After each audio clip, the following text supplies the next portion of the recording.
example of creating a coroutine and launching it. And whenever you create a coroutine, you need a scope. And over here, I have made a scope on a IO dispatcher. So you could use any type of dispatcher you want, like a default dispatcher, etc. So this coroutine scope method takes in a coroutine context, and you always need to define what your context will be. So the way to think about a coroutine context is you could think of it as a that you could add things to, you could query it, and it defines basically the environment, like the configuration of your coroutine that you have made. So if we look at more about how coroutine context is implemented in the library, you'll see that it's an interface, and a context is a set. So each element in there is represented in a key value pair. So this interface has a interface called key, and it has an interface for element.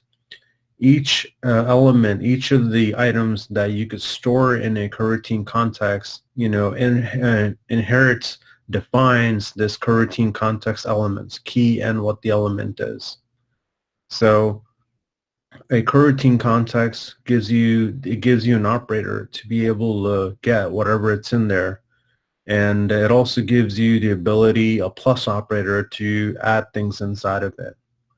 So these are some of the very basic context elements that you would use like in your everyday, day-to-day as you're working with coroutines. A job, defining a coroutine name, which is useful for debugging.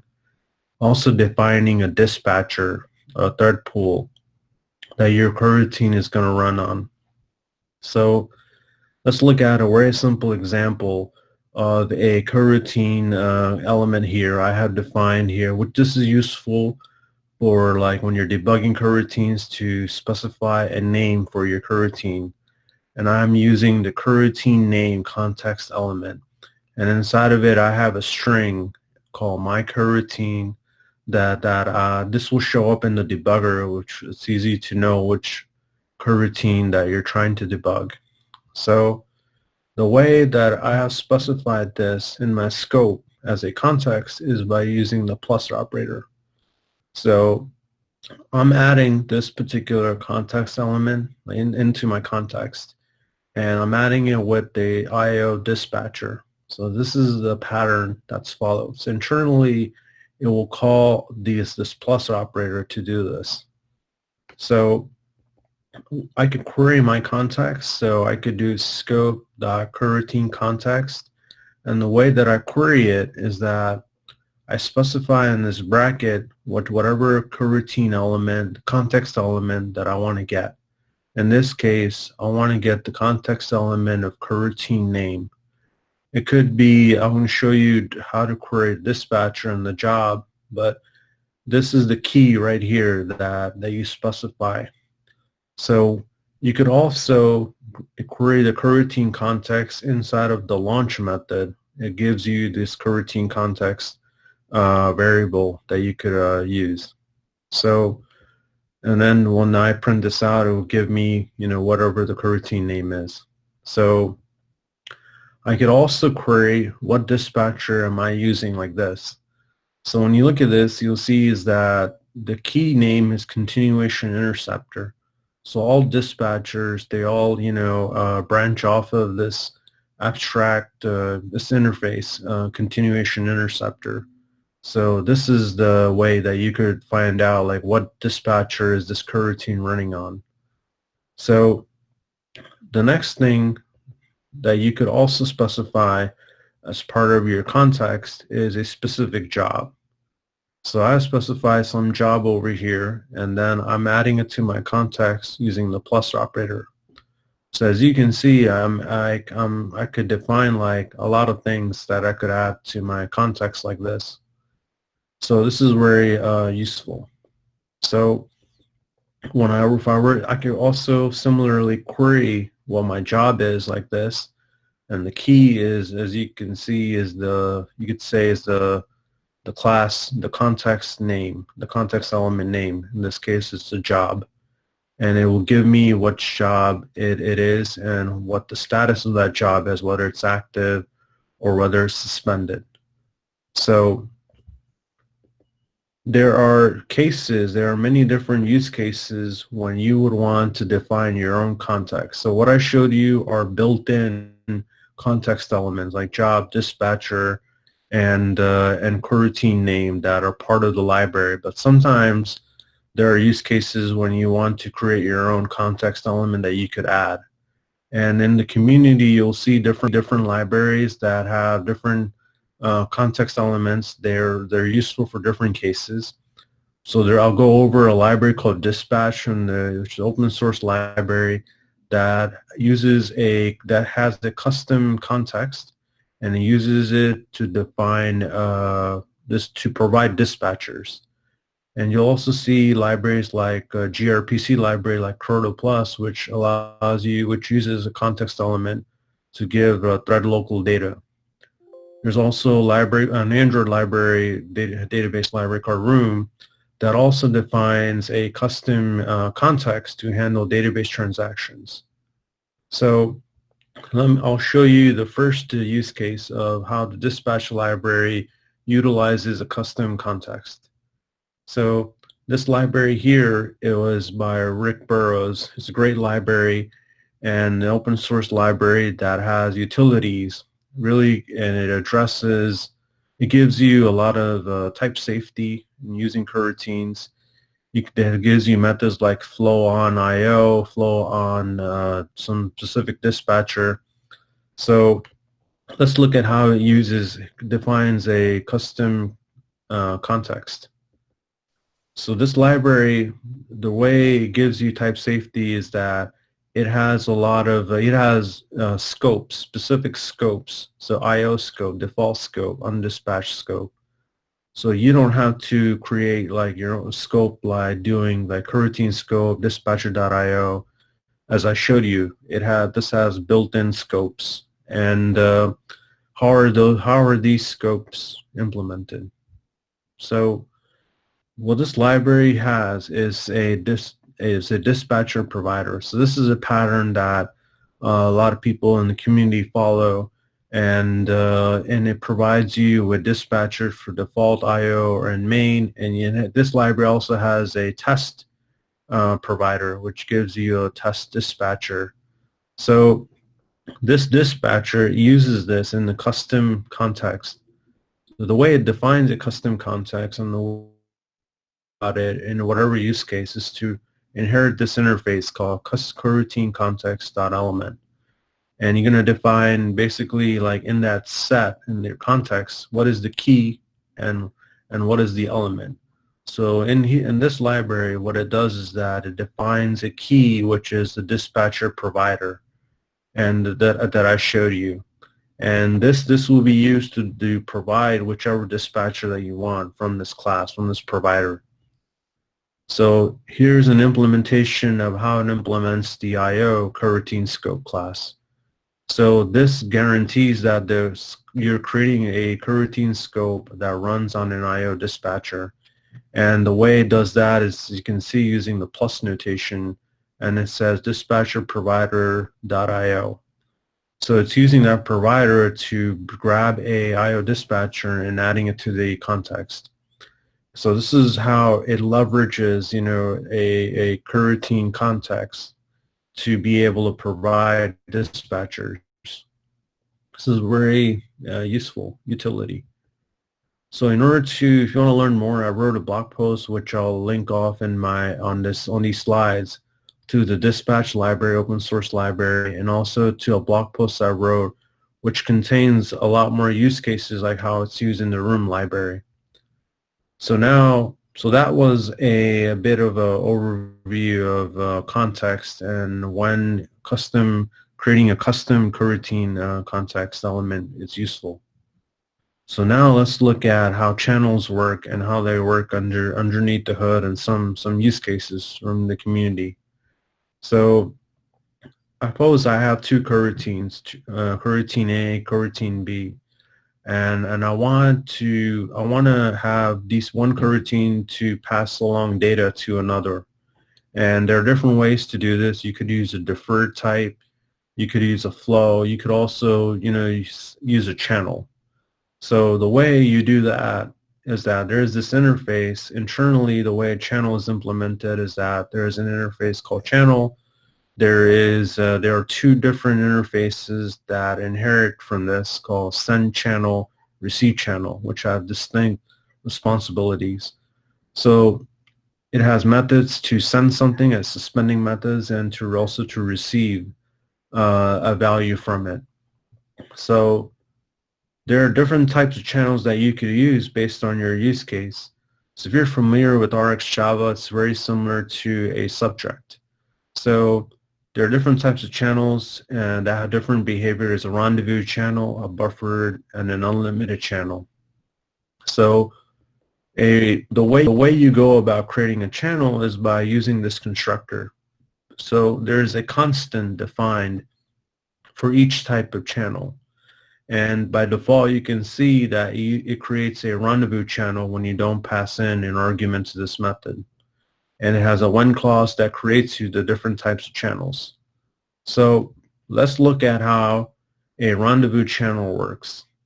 So the rendezvous channel is the most simplest channel that's there. And suppose I create a coroutine. This is a coroutine created using the run blocking scope, which will block the thread until this coroutine finishes. So inside of it, I'm creating a channel, and the generic type is an int, so I could send values to this channel, int values to this channel, receive them. So I have launched here, created a child coroutine of the parent coroutine, which is run blocking. In this child coroutine, I'm sending a value of 1. When I send a value of 1, what happens? When I send the value of 1, the way a rendezvous channel works is that this child coroutine will suspend itself because it will suspend itself because there isn't a receiver to receive the value. So this coroutine will suspend itself, and then when I read from the channel, that child coroutine will become active again. So this is how you read from a channel, channel.receive. You could also read from a channel as a flow. You could do consume as flow or receive as flow, I believe it's called. So this is how a rendezvous channel works. So the other type of channel, which is called a buffer channel, as the name suggests, it allows you to cache data that you send to it. So here I'm creating in this case, I'm creating a channel, and inside it uses an array, and you could specify the capacity of that array, and the size is 10. So at a maximum, I could store or cache 10 values that I could send to this channel. So now when I could call send I could send, like in this case, sending 3 values to it. So when I call send, in this case, this child coroutine, this launch block will not suspend because a rendezvous channel will suspend when you call send on the channel. So in here, this coroutine will not suspend because it's buffered. The only time that this launch block will suspend is when I send like 10 items and my cache is full. So when my cache is full, this coroutine, the send call, will suspend. And then similar to before, I could call channel.receive and receive a value from it. There's another use case that's used in the community, which is an unlimited channel, and you'll see the use case in libraries like Turbine that's useful for testing flows and uses internally an unlimited channel. So this is how you create an unlimited channel. In this case, in my constructor and the argument that I specified, channel.unlimited, and that's the constant. And the way this works is that as I send things to it, it basically dynamically, it will expand. So when I could send values 1, 2, and 3, or any number of values, and it won't suspend this launch block. So this is very useful. It's used in, you'll see used in the library like Turbine, for example, by Square for testing flows. So these are the different channel types. Now, how do they work underneath the hood? So underneath the hood, the way channels are implemented is based on this paper. And this paper is on lock-free algorithms that you can check out. And let me show you how, give you a glimpse of how it's implemented based on this paper. So a channel internally, you'll see that it has a queue. It has a queue which defines what state the channel is in. It also has an optional buffer in the case of an array where you could cache whatever you send to it.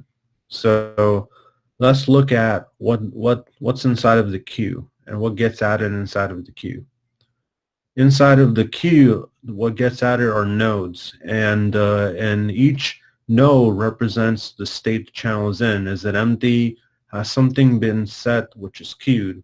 Has something been set that's now cached? Or is the channel closed? So all of these nodes are basically part of a hierarchy. There are also more nodes in addition to this, but these are the main ones I wanted to share. And you can see that they're all part of this structure where you have an abstract class called lock-free linked list node. And let's look at how this is used. So in the simplest example, this is a rendezvous channel, and I could send in a values event as we saw before. And when it starts off, the queue is empty. It has an empty queue node in it. As soon as I send a value to a value of 1, it updates that that queue to include a send element node. So what this node has in the queue will now have is that it will encapsulate the data that I sent to it. It will also encapsulate some form of the continuation of the coroutine that is being used from. So this now will be used to update our queue to encapsulate the value that it's in. So now in the queue, it represents the current state of that channel. So as soon as I receive it, that queue gets updated to have the empty node. So what's useful is that I could query the state the channel is in. I could get a glimpse of its internals. And the way I do that is by, if I did like print new line and I gave it a channel, it will print out, for example, this channel is a rendezvous channel. It'll also print out like the state, the node that it has at the head, which is in this case send queued, because I have queued a value of 1, and that's queued right now. So that gives you what glimpse of the state the channel is in.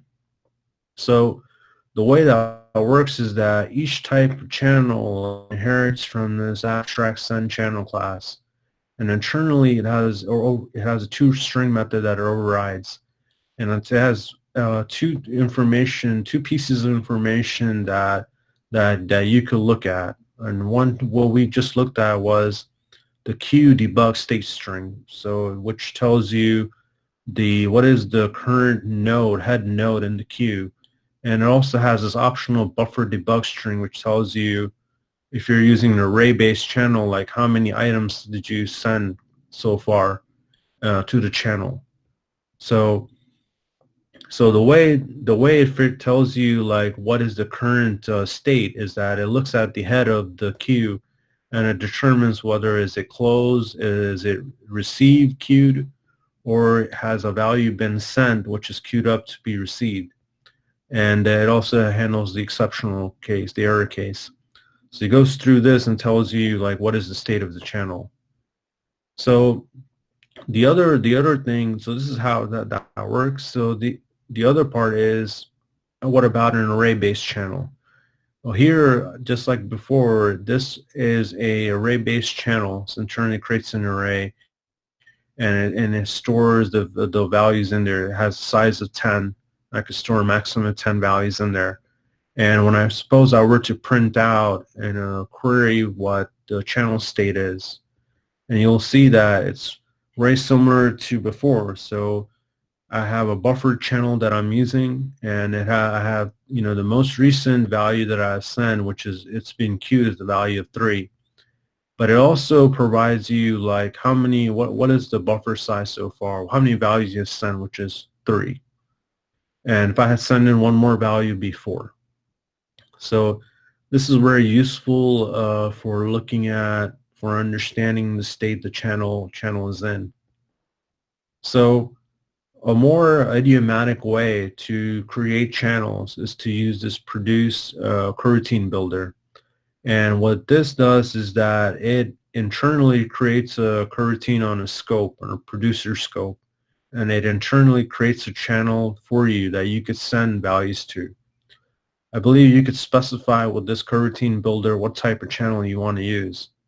When you create a channel using this method called produce, it gives you back, as you can see here, receive channel is what it gives you back. Receive channel only allows you to receive something. You cannot send something to it. So it helps you to define your API really well, constrain it to what you desire. So in this case, as you can see here, I have a for loop and I'm sending values from 1 through 5, and I'm calling send. So send is a method that internally will send to the channel that produce creates for me. So and lastly, I'm closing the channel. So how do I read from this channel? So to read from it, the producer method gives me a receive channel type. And again, there is also something called a send channel type, which allows me to only send things to a particular channel. So, and I could read it through using a for loop like this. This is a very simple way to do it. There's also a way to do this with using flows, converting this to a flow. But this is how you use a simple way is go give me all the numbers that I've sent to this channel from 1 through 5. How does this work internally? Internally, it uses something called, it defines a channel iterator. It has 2 methods. And it goes into the channel, and it allows you to look at what is does it have a value that it could, that give you in the for loop, or should it suspend itself? And the way that works is that suppose you ascending values, you have coroutine B that is reading from a channel defined in coroutine A.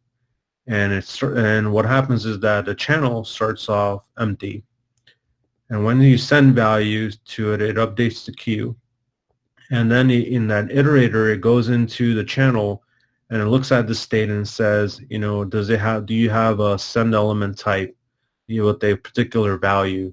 And it will give it in that for loop to coroutine B. And it will continue to do this for each value that's in the coroutine that was sent to the channel. So lastly, when I close the channel, it updates the queue and then it adds a closed node to it.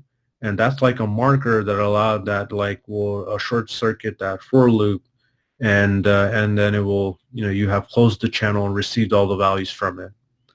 So that's how, iterating through a channel, how channel iterator works underneath the hood. So if you want to learn more, and there's a lot more that you can look at, and I recommend reading this paper on lock-free algorithms. So I want to share now, so I just showed you how the implementation works and a glimpse of how it works underneath the hood. But I will share with you now a use case, how a use case of an open source library that uses channels for a particular real world example.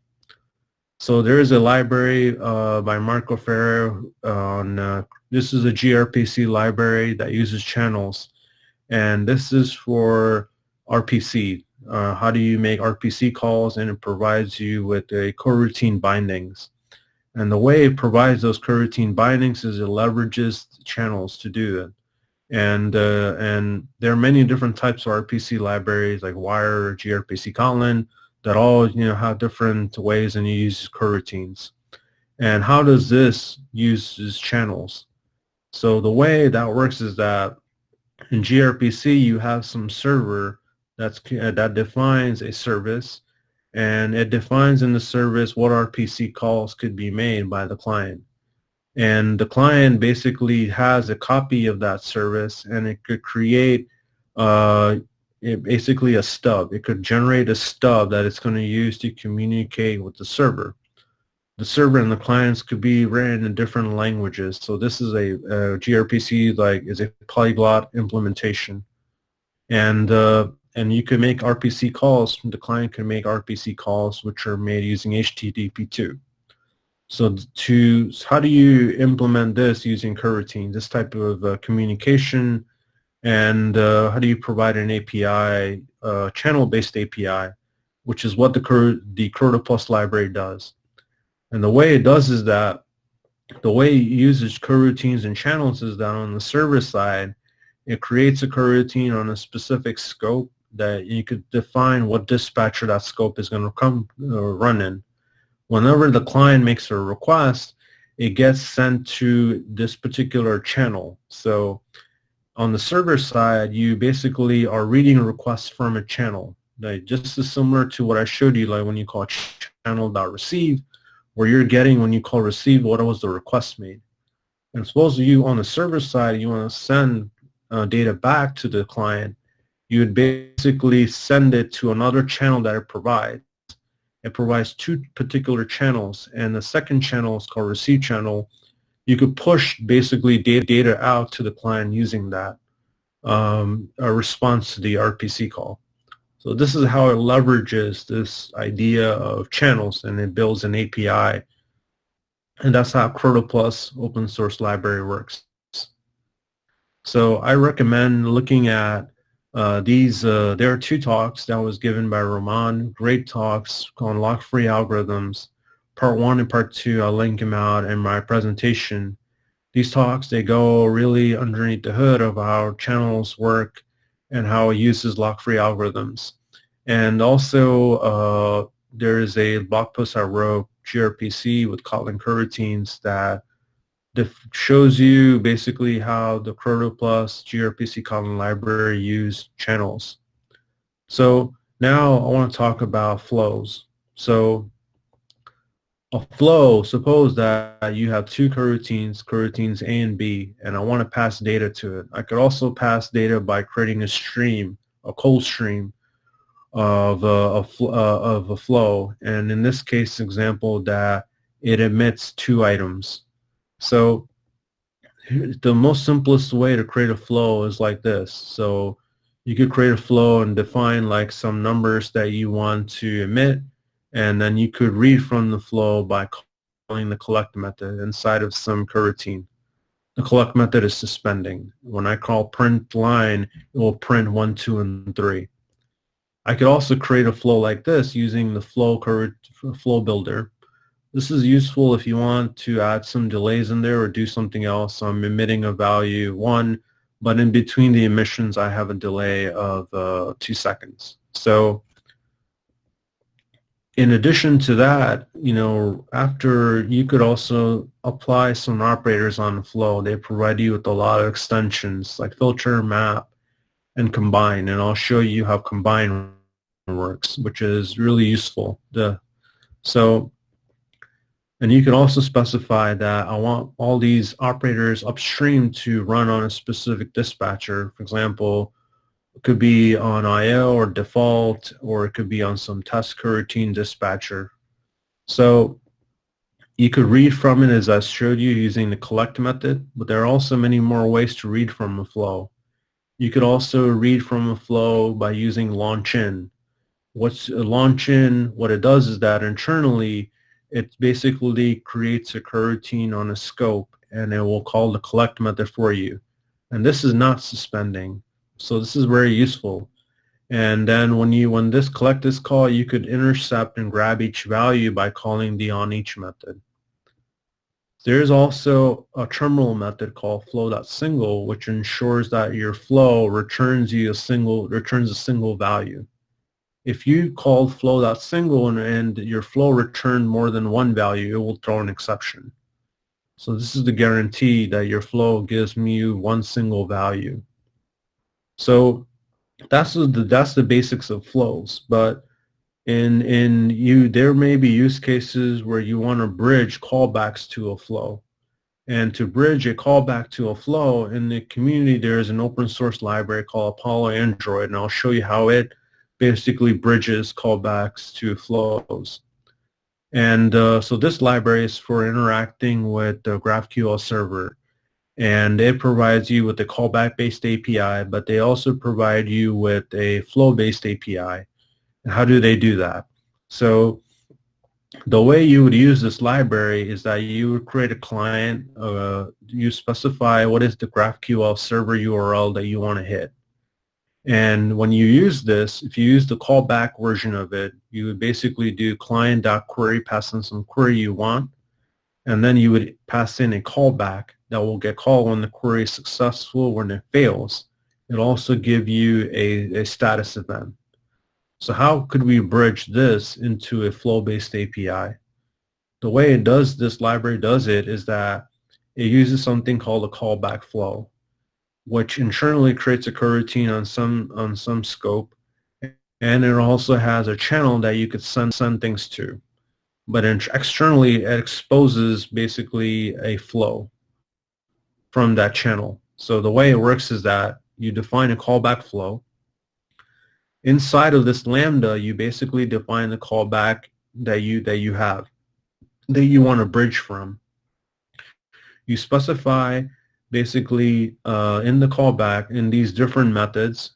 You basically, when you get a response back, you're going to say internally creates a channel, and you're going to give the data to it. So you're going to call offer and give it a response. When there's a failure, you're going to close the channel of the callback flow. If there is a status of completed event, you're also going to close it. So what you have here is that in each of these intercept methods, in each on response, on failure, on status event, I'm bridging basically the callback-based API to a flow, and I'm doing so by sending data to this channel that's created by callback flow. And then at the end, I call await close and I call cancel on it. So when I define this callback flow, what the library does is that it provides you with an extension called toFlow on your client, and this gives you a flow back. So if I were to use this now, I could just do client.query toFlow gives me the flow back, and I could do flow.collect to get data. I could apply some operators on it. So that right there is an example of bridging a callback-based API to a flow in an open source library in the community, Apollo Android in this case. So next thing I want to talk about is how do you combine two flows together. This is very, very useful. So suppose you had a stream of data that was emitted at 1 second intervals. And you could define it like this. This is very simple flow 1, 2, 3. So there used to be a function called delay on each that was deprecated, and now this is the way that they recommend to basically add a delay after each emission. So you could also, suppose you had a second flow that you want to combine that with that also emitted letters in this case, but it emitted those items at a different interval, 2 seconds. And you could define basically a flow for that. In this case, in this example, I have defined a flow which has a different delay. How do I combine both of those together? So the way you could combine that is by using the combine extension, and it takes in the flow that you want to combine with. So I'm doing numbers flow that combine with the letters flow, and the second argument of that combine method is a lambda. And it gives you the two thing, number and letter that was emitted from both of those flows that you could apply some transformation on. And then, so the transformation that I want to apply in this case is to concatenate both of them together. So when I apply that combine and collect from it, I'm going to get a new flow back. And this new flow, this is the result from it. I highly recommend using there's a website called flowmarbleddiagrams.com, which is very, very useful. That shows you like these types of marble diagrams for a lot of the operators like merge, flatten, concat, flat map, and combine. So when you look at this, you'll see is that the first thing that gets emitted from the first flow is a value of 1. Second thing that gets emitted is a letter of A, and they get both of them gets concatenated. You get 1A, the emitted item in the new flow. And the second time, you'll basically see that 2 gets emitted, but there's nothing emitted in the second flow, but it uses the most recent emission of the letter A and it combines it with that to get 2A. Then you get 3A, 3B, and similarly you get 3C. So that's how the behavior of combine. So when you were to collect from this flow, you'll see the results are what we expect, what you saw in the marble diagram. You'll see them printed out there. So how does combine work underneath the hood? And so underneath the hood, the implementation for combine for zip has evolved. Previous to 1.4, it uses selectors, but now it has also an improved version of it. The selectors are that was a very interesting implementation, and I'll share with you how that works. So the combine used to leverage selectors, and selectors are an experimental construct. They're experimental right now. They are sparingly used in the coroutines library. So the way it works is that the selector works is that suppose you have 2 channels, channel A, channel B, and you could send values to them as I showed you before. You receive values from them. So when I could send values to them, I could receive from one of these channels, right, by calling channel.receive method. And suppose I want to be able to read from both of these channels simultaneously. How do I do that? That's where selectors come in. And suppose you had a very simple example like this of a channel where I send a string of hello. And suppose you have also another channel, second channel, where I send the value of world. And I want to create the string hello world by reading from both of those channels. How do I do that? So I could receive from this receive channel here and then call receive on it. That just gives me the value of hello. But to be able to read simultaneously from both of them, I could define a selector. And the way that works is that, the way a selector works is that you give it both of the channels that you want to read from. And you use the select keyword. The generic is the type. You could have a selector that returns something that acts upon the values and it does something to it. So when you look at channel, there are 3 things that you could use you could use with a select. There are 3 clauses.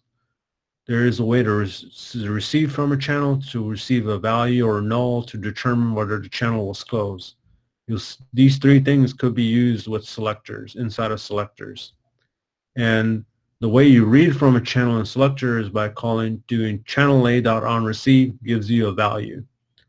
And then inside of this block, you can also read from the second channel, channel B.onReceive. So now, either of these or both of these could get hit in the selector. So, and then in this case, I'm just going to print out the value. So how does this work? So suppose I call the selector, give it both of my channels. What's going to happen is that the first channel basically is going to delay. It's going to send the value of hello. That's going to get printed out here. Second time that I call my selector, channel B is basically going to send the value of world. And then it's going to print it out over here. So now in the end, you'll get hello world from the selector. So that's how it works. That's a very simple example of a selector. This idea is leverage could be leveraged to define how combine could work.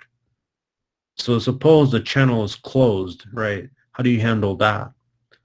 Closed, there is a method called onReceive or null. It will be null when the channel is closed. You'll get a null value. So onReceive or null, when you call it inside of your selector, the value will be null. You could basically do some cleanup if it's like doing an if check if it's null, do some cleanup in your selector. So that's what selectors are for. This is an experimental construct, and it allows you to read simultaneously from both channels. So how do you use that for defining how combine can work? So for combine, you could basically create two channels. The first one is to read the first flow, store values from the first flow, and then we'll store, for example, a value of 1 or 2 or 3. And the second channel will you could start reading from that flow, store a value of A in there. And then in your selector, you would basically read both of those channels. You get a value of 1A, 1 in A, and then you apply some transformation that you have specified in your combine call. And then in my case is to concatenate both of those things. So what about when you have 2A? How do you handle that case? In that case, basically you have the value of A being emitted from channel B. And then the value you'll basically store that internally in the selector. And then when the 2 gets emitted from the second channel, you have that, and you combine both of those things, and then you return it from your selector. So that's how you would implement the combine with selectors. And the way you could do that is by basically, you have your 2 flows here. You have basically the transformation that you want to do. You could specify a channel for, as I showed you, for both of those flows, first one and the second one. And then you store the most recent emission from either one of those flows. And you could also specify for cleanup, like when did the channel close or not. And then you could define ultimately a selector, which I'm going to define in this while loop, to run if one of those channels isn't closed. And the selector internally basically will, in there you will basically read from the first channel, reading from the first flow, and when you have the values that you want, you do a transformation on it. And the second channel, you would also read from it and apply a transformation like this. So that right there is how you may go about implementing combine with selectors. You could also combine zip. You could also define zip and other operators using selectors like that. Selectors, just wanted to share that because they're interesting. Lastly, so I want to share shared flows, which were recently introduced. So before shared flows were introduced, you would go about, basically, if you want to send a broadcast out, you may create a conflated broadcast channel. In this example, this is an array-based conflated broadcast channel, and I could send values to it. And it had the behavior of conflation, so it will basically, ignore any previous values and only grab the most recent one. And you could also close the channel that you want. And so the problem with this was that it wasn't easy to use. It had this mechanism of closing the channel, and there's a much easier approach to broadcast out events. There are 2 things I would introduce: mutable state flow and mutable shared flow. So let me show you a simple example of that. Suppose like you had a view model that exposed states that your view was rendering in a stream. And you may go about implementing your view model using Jetpack view model class, which internally creates a scope that you could use to launch coroutines on. And it uses a supervisor job. So you could define in your view model some mutable state flow, and mutable state flow requires you to specify some initial default value. So in here, this is some state. You could, in your view model, listen to some flow of data and do a transformation and to create some state that we would want to give to the state flow. The way you do that, I'm doing state.value and giving it whatever the recent state will be. And I'm doing this inside of a coroutine using launch-in. So you can also use collect, which is a suspending method. I recommend using launch-in because any logic that you have after it, won't get blocked and will run. So you could use launch-in, and this will, every time on each call, basically update the state flow. So the way this works is that the behavior is that this conflates itself. So if you have back-to-back state emissions it will conflate. So that might be a use case that fits your basically what you desire. You could also use a shared flow, which doesn't require you to specify initial value, and you could on each, then you could give it to your state shared flow like this, states.emit, and give it some value. So when you do that, when the emit method gets called, it will wait until like all the subscribers have processed it. We could also do a replay. You could also determine, like you could do states.subscriber count. You could also do that. In order to be able to bridge a regular flow to a shared flow, you could do .stateIn if you want. So that's very useful. So the last thing that I want to talk about, so what I just shared is context, channels, flows, and last thing is how to handle a mutable state. And suppose you were building some app and you had some state that multiple coroutines could update, and it might be some session state or any type of like use case that you have. And all the coroutines could go in and apply and update this. How do you handle the timing issues? How do you handle issues? Synchronization, how do you handle that? So there are two ways to do it. You could use a mutex or an actor. So let me show you how a mutex works. Suppose you had the simple use case where you have a counter that basically could get updated by multiple coroutines. In this case, I'm launching 100 coroutines, and I could basically repeatedly I'm updating that counter. If I were to run this code as it is right now, and I print out the value, you'll see that it gives me multiple different answers, right? Because we have a synchronization issue. So how do we handle that? Like in Java, you handle this by applying the synchronize, keyword to whatever your critical section of your code is. So how do you do that with coroutines? So let's look at how mutex works. The mutex is an interface that has a method called lock and unlock. And you lock basically whatever before updating that mutable state, you basically call the lock method, and then unlock so another coroutine could go in and update your mutable state. So how do you use this? How do you use mutex with this? And the way you do that is that you create a mutex object like this, and then you update it. You update your method coroutine like this. So I'm going to do mutex.lock before updating my counter, and then after I have updated it, I'm going to try, and finally I'm going to call unlock. So this provides me with the synchronization that I want for consistency. So this is my updated code using mutex.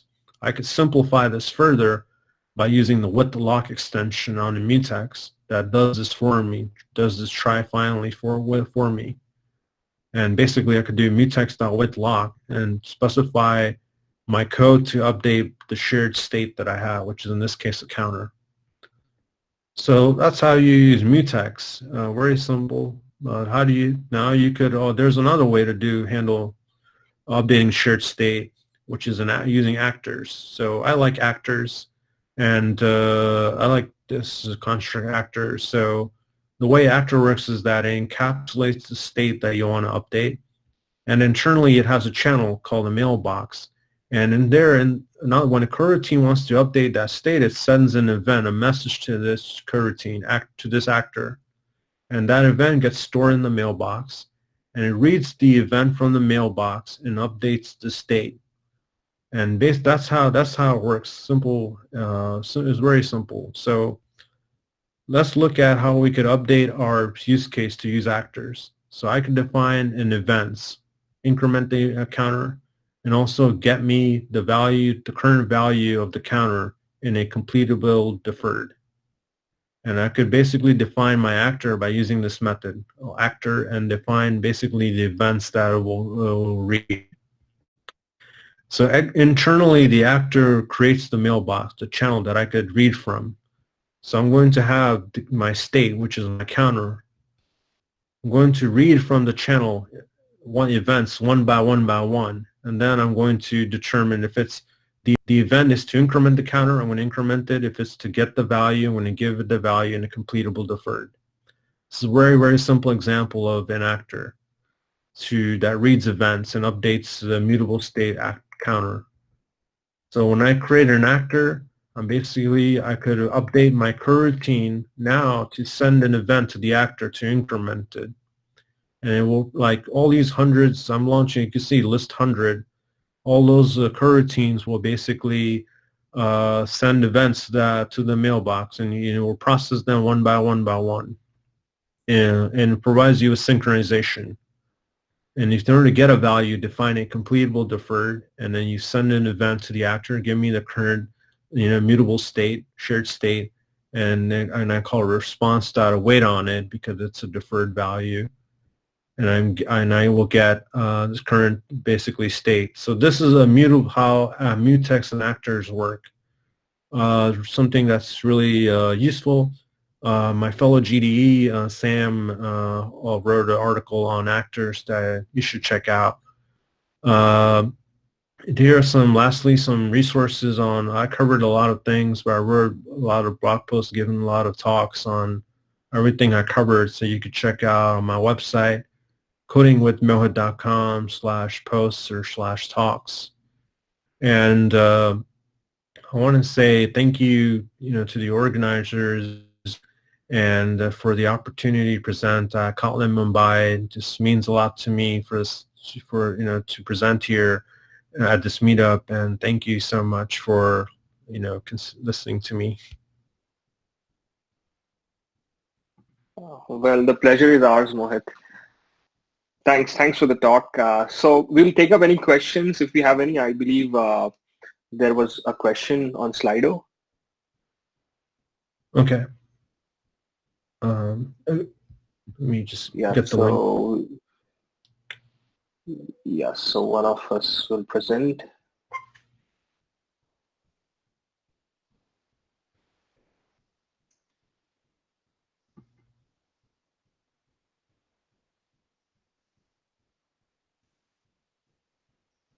Could you give an example for this coroutine channels where you used it inside app?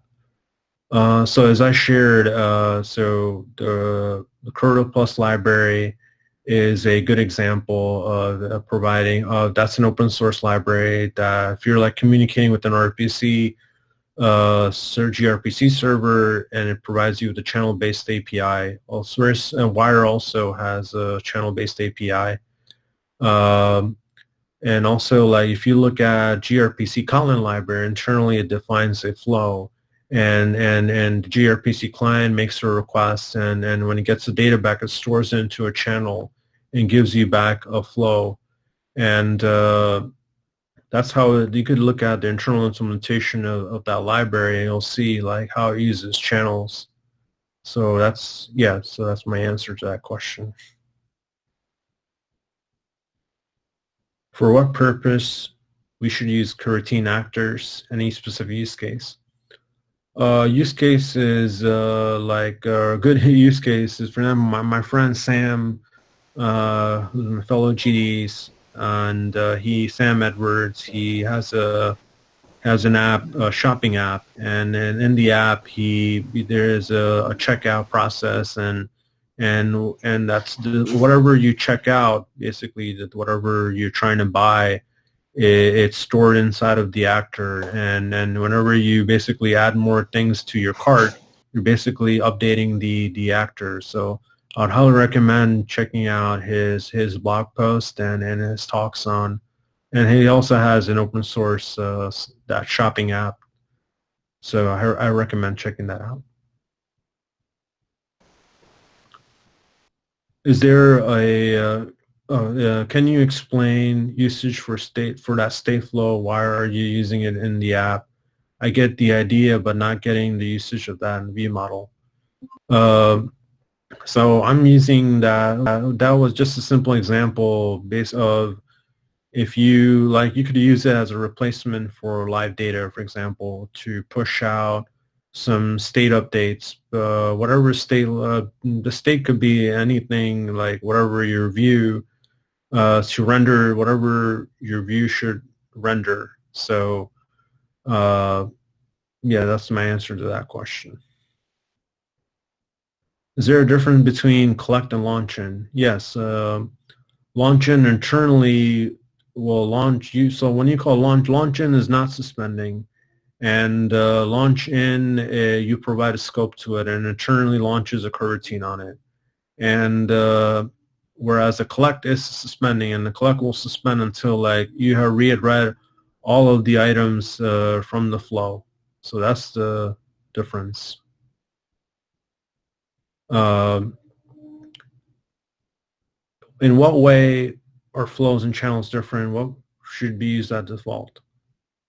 What would depends on, like, if you're doing backend, you would basically use a lot of channels. If you're doing front end Android, you would use lots of use cases. You have use cases with flows. So they are different. And channels is like you could send things to a channel, right? As I showed you, you could call channel.send. And flow is basically for consuming like data to it, data. So that's the one subtle difference. Can coroutines have race conditions? Yeah, the example that I showed you, like we had a counter that we were updating from multiple hundreds of coroutines, and to resolve that, like there was a race condition where I ran that code, and it gives me different answers. So to resolve it using mutex or actors.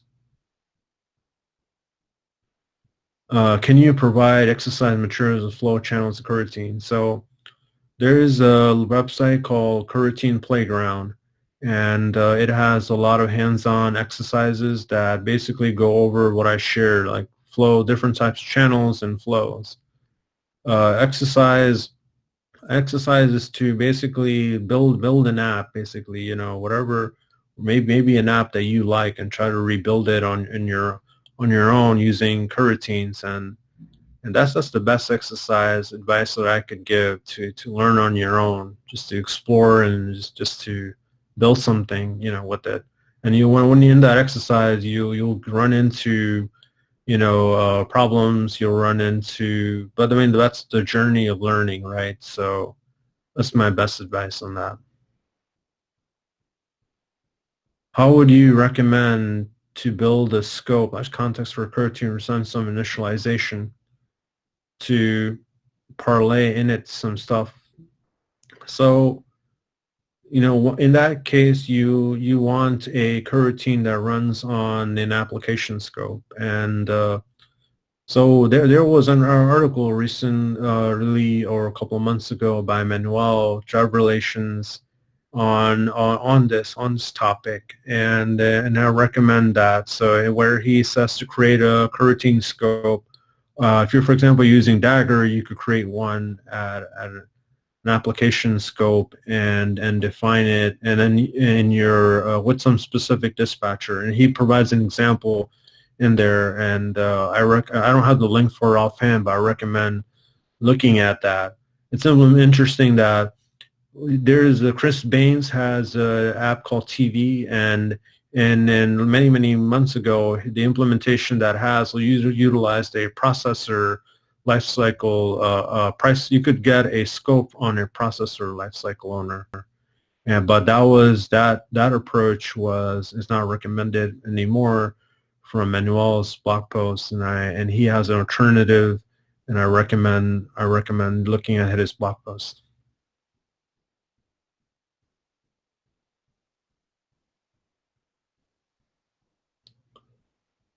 What coroutines uses internally? I mean, the thread mechanism. How can I launch?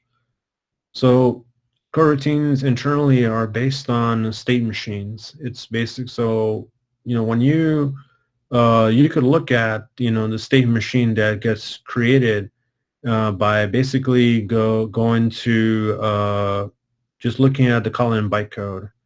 But there was a problem when you go to look at the bytecode, that basically the IDE will get stuck.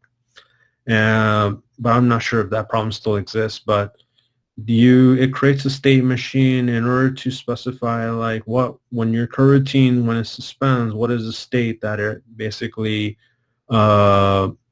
stop that, and then when it resumes it, you know, it updates your basically the state from the state machine. And there was a blog post that really goes internally into the questions that you asked, and it was by my fellow GDE Garima, and you could check out that blog post, great blog post on the Google Developers blog post that was on. Will fibers replace coroutines? Will fibers, I don't know much about, and that's a Java, something introduced in Java. I don't think in the coroutine world, in the Kotlin world, it'll probably be. You'll always have coroutines. Well, thank you for all the questions, and yeah. So with that, I guess we are at the end of this meetup. Okay. Yeah. So with that, I guess we are at the end of this meetup. Thank you, Mohit, for such a wonderful session. I personally learned a lot from it. And we'll also have a feedback form so you can suggest us something. And one of us will post that in the chat, and we'll also put it on Twitter. So thank you everyone for attending. Yeah, thanks everyone. Thank you. Thank you. Bye. Thank you, everyone. Bye-bye. Yeah, thank you, everyone.